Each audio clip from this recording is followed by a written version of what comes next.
Ce n'est pas un problème simple. Les gens en souffrent toute leur vie sans le gérer. Vous avez l'âge que vous avez et vous ne savez toujours pas comment utiliser vos pensées et vos émotions.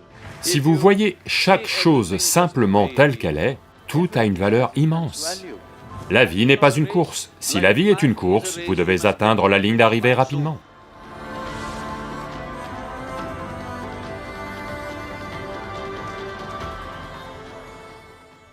Je me retrouve souvent dans une situation où je ne suis pas contente de moi. Je compare mes capacités, mes réussites et même mon apparence à celle des autres. Je pense que c'est l'une des raisons de ma faible estime de moi. Comment renforcer mon estime de moi et me débarrasser de la haine que j'ai envers moi-même? Eh bien, cette estime de soi, cette confiance en soi, toutes ces choses, malheureusement, ont été beaucoup vendues sur la planète. Pourquoi avez-vous besoin d'estime? Pourquoi avez-vous besoin d'estime? L'estime, c'est parce que vous voulez être un peu au-dessus de quelqu'un d'autre en permanence. Malheureusement, nos systèmes éducatifs ont été conçus comme ça dès la maternelle. Qui est premier, qui est deuxième, qui est troisième, vous voulez être premier. Donc, vous n'êtes heureux que quand tout le monde s'en sort moins bien que vous. Quel genre de vie est-ce donc?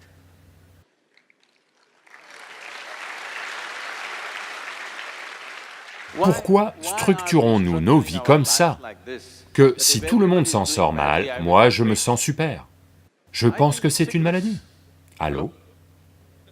Vous pensez que c'est de la joie ou une maladie? S'il vous plaît, dites-moi, si vous vous en sortez tous mal, moi je me sens super parce que je suis numéro 1 maintenant. Non, cela doit partir. Dès le plus jeune âge, malheureusement, on impose ça au mental d'un enfant, que tu dois être au-dessus de tout le monde. C'est comme, je veux que vous imaginiez si cela arrivait à d'autres créatures, disons que ça arrive aux plantes, et aux arbres et aux animaux. Si une fourmi veut devenir comme un éléphant, ça va être une horrible fourmi-éléphant, n'est-ce pas? Supposons qu'un manguier veuille devenir comme un cocotier, ce sera un horrible manguier, parce qu'avec une branche comme ça, aucune mangue n'en sortira.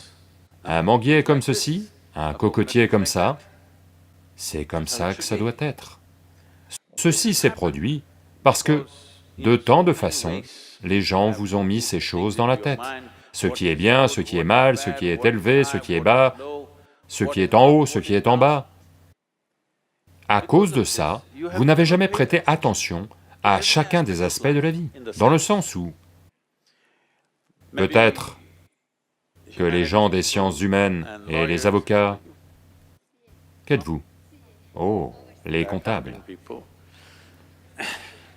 Vous n'avez jamais prêté attention à ces choses. J'ai passé beaucoup de temps à prêter attention à toutes sortes de créatures, les fourmis et les sauterelles et les vers et tout. Si vous observez, disons, une fourmi, ou prenons quelque chose d'un peu plus gros qu'une fourmi, comme une sauterelle, elle est plus facile à voir. Si vous la regardez attentivement, qui que ce soit qui a créé cette sauterelle a porté autant d'attention à une sauterelle qu'à celui-ci. S'il vous plaît, regardez et vous verrez. Quand la source de la création a accordé autant d'attention à la fourmi qu'à vous, qui diable êtes-vous pour penser qu'une fourmi est une créature inférieure et que vous êtes un super être humain? Pourquoi portez-vous ce jugement? La création n'a pas porté ce jugement. Vous pensez peut-être que vous êtes supérieur simplement parce que vous marchez de façon brutale sur cette planète, mais ce n'est pas vrai. Le fait est le suivant. Voyez, si tous les vers sur cette planète, là tout de suite, s'ils meurent tous les vers, en environ 12 à 18 mois, toute vie sur cette planète va cesser, tout, y compris vous et moi. Supposez que tous les insectes meurent aujourd'hui. En 2 ans et demi à 4 ans, toute vie va cesser. Mais si tous les êtres humains meurent, la planète va prospérer.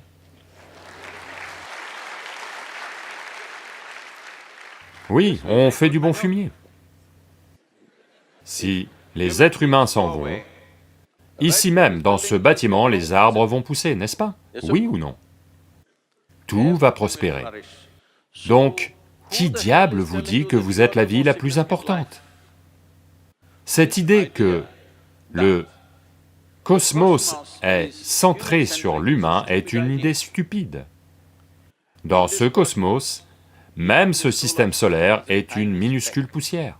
Demain matin, si le système solaire tout entier s'évapore, personne ne va le remarquer. Il est à ce point petit. Dans cette minuscule poussière, la planète Terre est une micro-poussière. Dans cette micro-poussière, Bangalore est une super micro-poussière. Et là-dedans, vous êtes une très grande personne avec une grande estime de soi.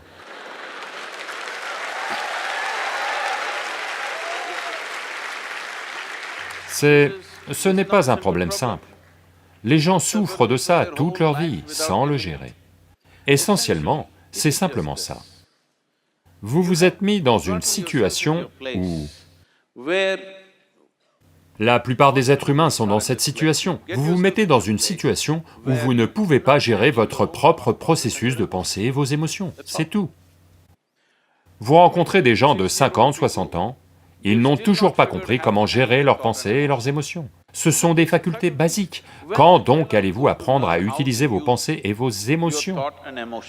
Supposez que vous ayez 20 ans et que vous ne sachiez toujours pas utiliser vos doigts. Les gens vont dire que vous êtes handicapé, n'est-ce pas? Vous avez l'âge que vous avez et vous ne savez toujours pas comment utiliser vos pensées et vos émotions. Êtes-vous handicapé aussi? Allô? L'êtes-vous ou non? Vous l'êtes, vous vous êtes handicapé vous-même. La raison pour laquelle c'est arrivé, c'est simplement parce que vous avez créé des divisions contre nature dans l'existence, qui n'existent nulle part ailleurs, à part dans le mental humain. Oui, elles n'existent nulle part ailleurs, à part dans le mental humain. Ah, comme vous êtes une petite fille, est-ce que je peux vous appeler une petite fille? Je vous le dis, les garçons, ce n'est pas une petite fille. Pour moi, c'est une petite fille. Quand ma fille a grandi, elle a grandi avec moi en voyageant partout. À l'âge de 3 ans et demi, elle voyageait toute seule avec moi. Je conduis dans toute l'Inde avec elle, attachée au siège de la voiture. Donc, elle a grandi comme ça, tous les jours, on est dans une nouvelle famille. Les gens sont merveilleux, mais il y a un problème avec les adultes. Dès l'instant où ils voient un enfant, ils veulent enseigner à l'enfant quelque chose qui n'a pas fonctionné dans leur vie.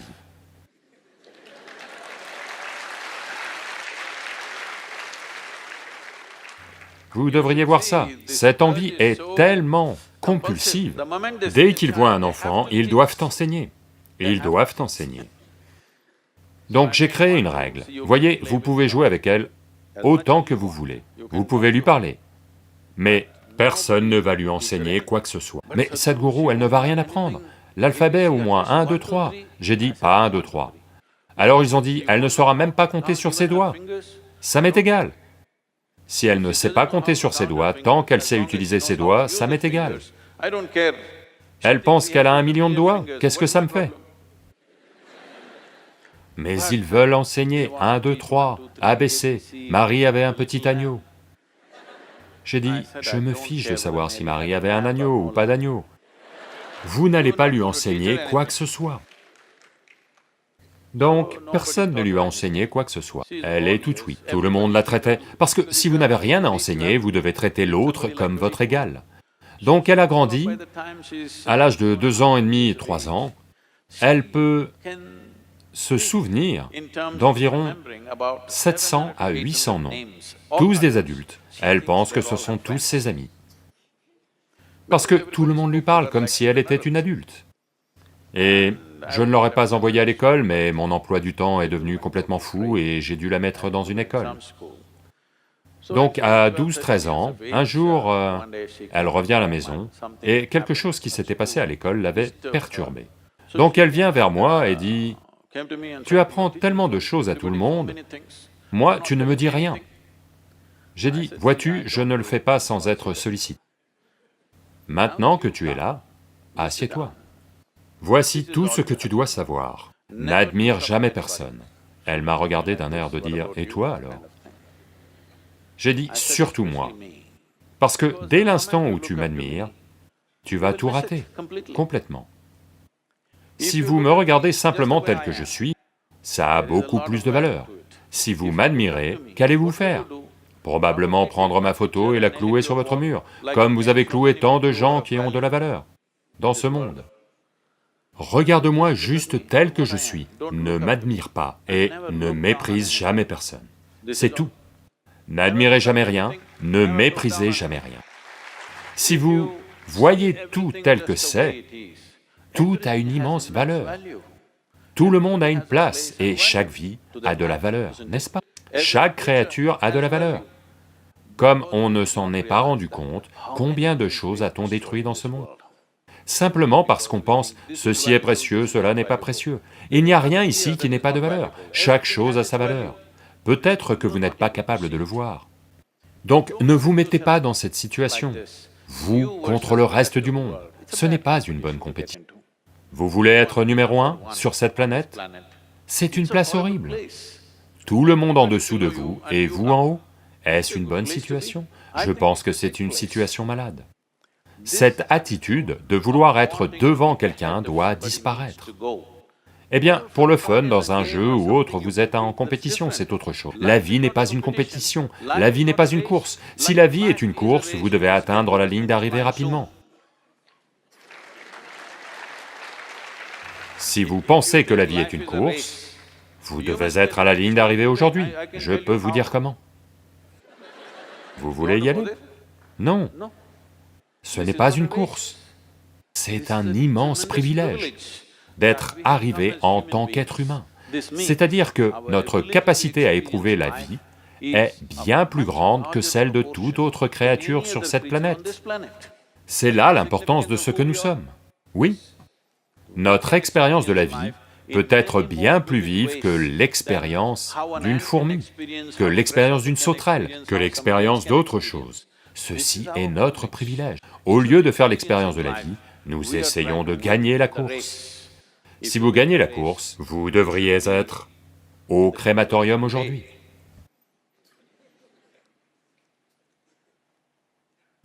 Vous n'avez pas besoin d'estime de soi. Dans cette culture, si vous ne le savez pas, il peut y avoir des gens qui s'appellent comme ça. Il y aura un Ramadas, un Krishnadas, un... peu importe. Ce que ça veut dire, c'est que les gens choisissent consciemment de s'appeler esclave de quelqu'un. Parce qu'un esclave joyeux et volontaire est un être humain fantastique. C'est juste si quelqu'un a été asservi par un autre, c'est autre chose. Mais volontairement, je suis prêt à faire tout ce qui est nécessaire dans ce monde, c'est un esclave merveilleux, n'est-ce pas?